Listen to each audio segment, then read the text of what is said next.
Thanks for coming. It's a big week, and I'll answer your questions for you. Second row right, Ben? Urban, when you guys recruited Jabril Peppers, is the player he's turned into kind of the player you envisioned he'd be at the college level? Well, he was a very good player in high school, and yeah, we kind of expected that. Did you see him with the versatility to move around and play different positions on both sides of the ball? I saw him as a very good returner. So long ago. I just remember he's a great player. Front row middle, Dave? Urban, your offensive line still seems to be struggling in pass protection. Michigan has a very good defensive front. Just what are you seeing out of the offensive line as far as pass pro? I don't know if we struggled much last week. Last 3 weeks, 4 weeks have been pretty good. Yeah, the pass protection wasn't good. Yeah, Nebraska, Maryland, Northwestern, and last week, I think they're very good defensive line, but it's not. There's so many times when JT was had to get out of trouble when protection would break down and he had to get out of there quite a bit this past week. Yeah, if the question is that anybody that answers a question, is there a concern? I'll help you. Yes. That's all I do is concern. So we can save a lot of time probably today. Is there a concern with us protecting our quarterback? Yes. Are they getting better? And they've been pretty good. Yes. So. Front row right, Austin? Urban, when you and Tim and Ed are having those conversations during a game, even like last weekend where JT's carrying it 20 plus times, are you fighting that to look for something else to get away from it, or do you just want so badly to keep it in his hands? Yeah, it's kind of a weather, one of those things. We don't normally do it like that. I mean, there's been times. A lot of it's flow of the game. You certainly don't go into the game and say, let's do this. But you have to create plus numbers somehow because, it's tough. You see that every team that plays in weather, it's just tough. Are you guys aware of the number as you go through a game, or does that factor into your thoughts at all? A little bit, but win the game. Second row left, Lori? Coach, how much does it factor into your thoughts this week that Michigan has injured 5 different quarterbacks this year? Does it affect your play calling, the reps you give in practice, the speech you have with the officials before the game? Does it affect anything? I didn't know that. No. They're a good defense. Front row left, Mitch? Beating a couple teams 62-3, it looked as if, this team was peaking at just when you needed to peak. Do you still feel like it's peaking? We're getting ready for a good game this week. I think we played okay. We ran for 200-some yards and 2 rushers over 100 yards and had trouble throwing the ball. So, yeah, they're fine. Second row left, Ari? Urban, the recruiting is the lifeblood of this program. You've said it 100 times. To be able to inherently get talented players from the beginning. I was wondering, is talent a predetermined thing, or can a team become more talented based on experience and coaching for a few years? Or is talent just you're as talented as you are from the beginning? Deep question there. So is talent, can you develop Can a talent? player become more talented through coaching and experience? Oh, hell or yeah. Is it Yeah, that's just- called development. Yeah, sure. That's something that I think, of all the things that I'm very proud of, 9 coaches and a support staff that's over the top is, because everybody has good recruiting classes, not everybody, but and then some go on and get guys drafted and great performances, and that's because of what goes on behind the scenes with Coach Marotti, and so absolutely. Last year, you guys came into the Michigan game, I think, generally viewed as even or on even footing, and I think that as the game played on, that your recruiting and the players that you had on your roster, there was a talent gap. From what you've seen on Michigan on film this year, have they been able to close that gap? Granted, you guys lost some guys to the draft through one recruiting class, or do you feel like their talent has become a little bit more? Oh no, I've always, the one thing you can always count on is that team having really, really good players. I mean, I don't know if I've ever seen them. I've been involved watching from afar, and then also they're always great players.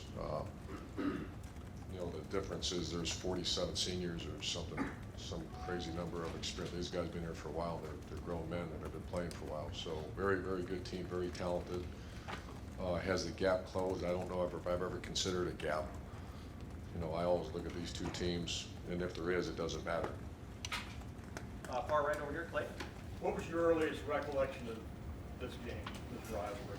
In the 70s, Bo Woody, my mother, for some reason, I still, to this day, don't know why, grabbed me and said, we have to go run an errand, and what the hell are we talking about? Don't leave that game. In Ashtabula, Ohio, outdoor mall, walking down, and over the loudspeakers, I just kept stopping, listening to the game in the 70s, the 10-year war. So I remember that. Was there ever any question as to who you would side with? None. Front row right, Bill. This is the first time, this is the biggest game in the rivalry in 10 years. Michigan finally is more or less on equal footing with you guys. How different is the feel for this game this year, given all this? I've never looked, I mean, every time we played them, last year there was a lot at stake.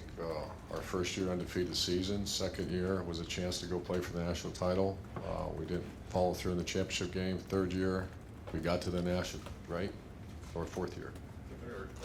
Third year.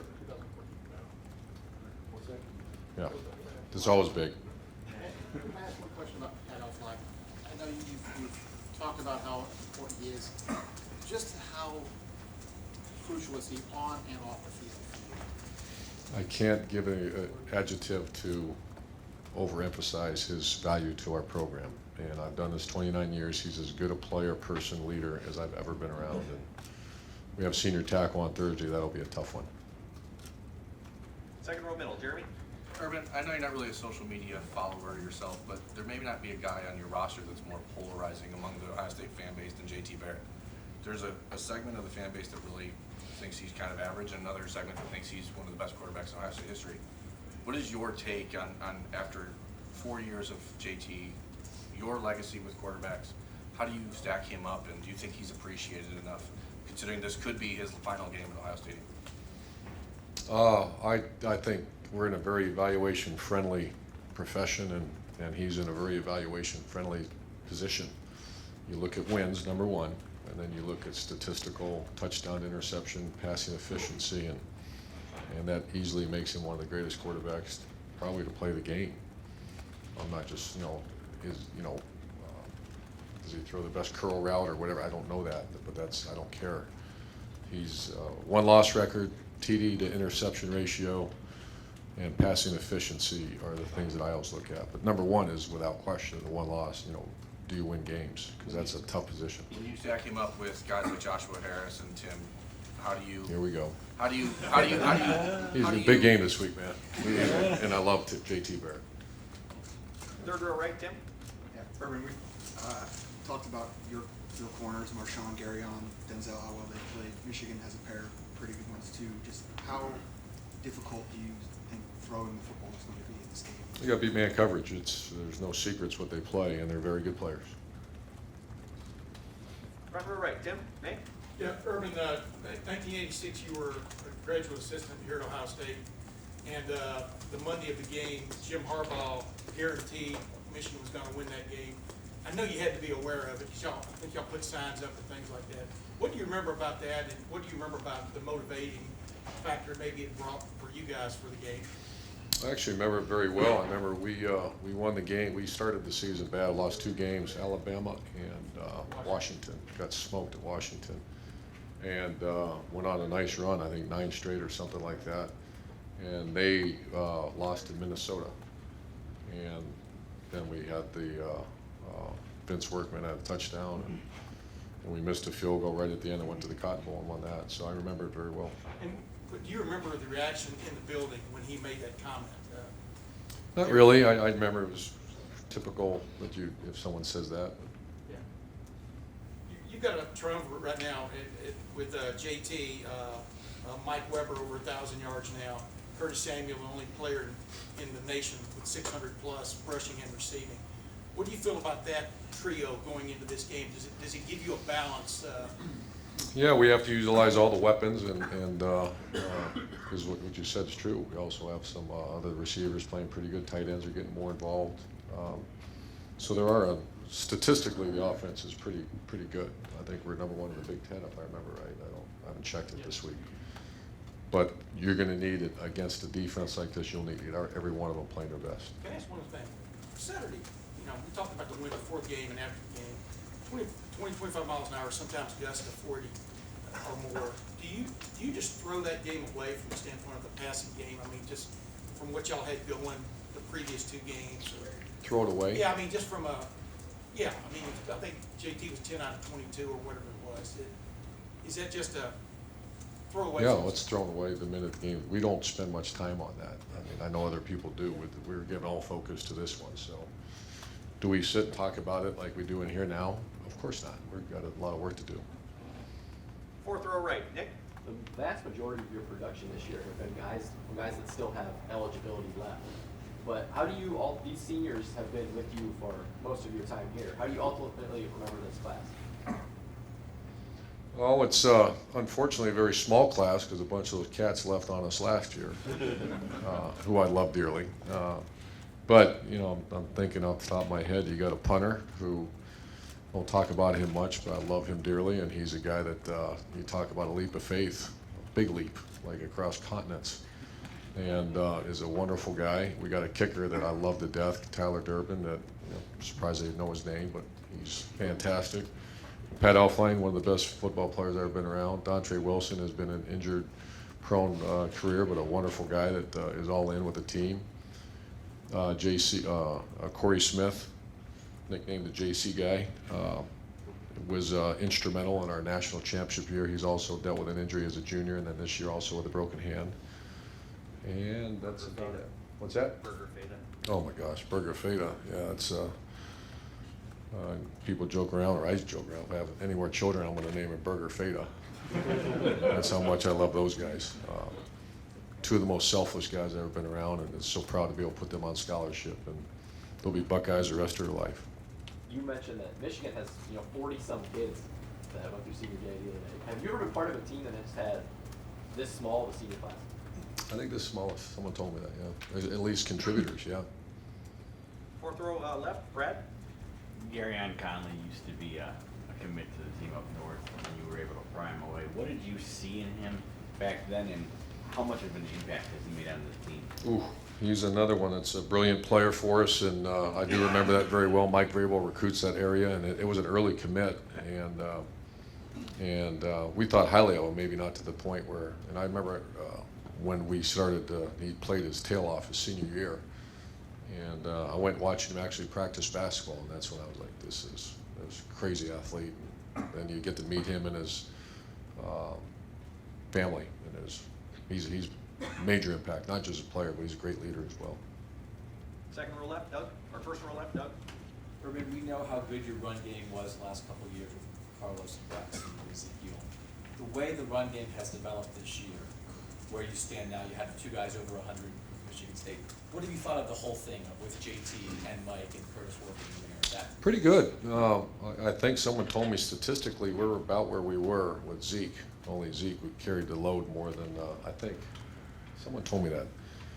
But I guess I'm never, if you're looking at me and say, boy, I love where we're at, I don't ever love where we're at until February and see how it went. So, but I'm pleased. I think once again, we'll need all 3 weapons to, when you face an elite defense like this, you need everything you got.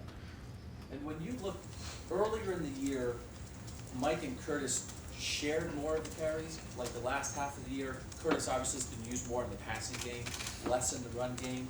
Was that a conscious decision? No. It just evolved that way? Is it Mike developing? No, it's also defenses are, Okay. yeah, they're forcing something. I don't want to get too detailed, but it's not by design. Okay. And then when you were away for a year from coaching, the idea of rivalry week and a rivalry game, all the things that you love about being a football coach, begin with the guys, that kind of stuff. This kind of week, going against your rival, the tradition, the history, all that stuff, like, I know you do this for a lot of reasons, but how much do you like rivalries? And you've had such success every stop you've been at. I appreciate rivalries, probably more than most, because I just have such a, I don't know, it's just the way I've always been, and it's when I was at Notre Dame, the USC Notre Dame rivalry, to the Florida, Georgia, Florida, Tennessee, Florida, Florida State, to BYU, Utah, to Bowling Green, Toledo. I I think that came from Coach Hayes and Bo Schembechler. I just think that was the classiest. Both programs had a tremendous respect for each other. Both coaches did, and they played so damn hard. And so I just remember that. And so I have great appreciation for rivalries. Far right here, Bill Livingston. Herman, you said a few years ago that you ran Alex Smith, I think 25 or 26 times in the snow in the rivalry game. How much does the weather narrow the choices? Because it seems like JT carries a lot of this. Yeah, it's our style. You know, I can't speak to other people. That, you know, it depends who that guy is. I do remember we won 3-0 in a blizzard at Provo, and he ran the ball a bunch. And you know, those kind of things. Ball security is a premium. You trust whoever touches that ball. You got to be very cautious. And it's the way at times do equate numbers. Far right over here, Todd. Last couple questions for us. Darryl Royal once told me that at the end of the regular season, the media informed him that he was voted the national champions. He wasn't even aware of it. So college football is totally different this day and age with the emphasis on the national championship. I'm just curious, would you rather be in the Big Ten championship game or make it to the 14 playoff as an at-large team knowing it gave you a week off and rest? I hope that our 2 tackles' ankles are completely healed for Tuesday's practice. And we're going to have our scout team get their tip sheets sometime today so they can take them home and look at them. We have to have a great Tuesday practice. And far left over there, last 2 questions. Far left over there, Chuck. When you and your mother ran that unfortunate errand, did you and she use that word then, or did you already not use that word? Wow. I can lie to you and say I never used it, but I don't remember. And Probably make a better story if I said I never used it. No.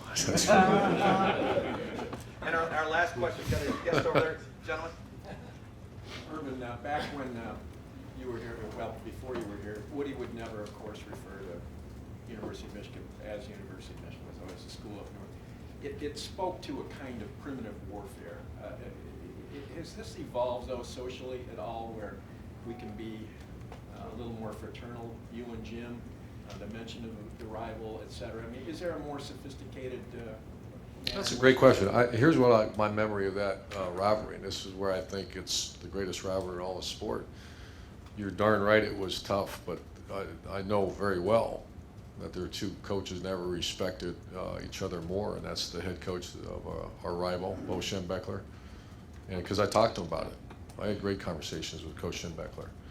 And Woody Hayes, unfortunately, never had those great I met him a few times. He was here in '86, and we lost him. And I look back, and I wish I would have been able to sit down and talk to him about it. But I think that's the standard to what rivalries are all about. And yes, that's what I remember. They go so freaking hard against it, but there is a mutual respect. I didn't say but there's a mutual respect. And I learned it from those 2 of the greatest coaches of all time. They handled themselves with incredible class, toughness, demanded of their players, and you got to see that every time those 2 teams played. So that's my memory, and that's how we go about our business here. Coach, thank you very much.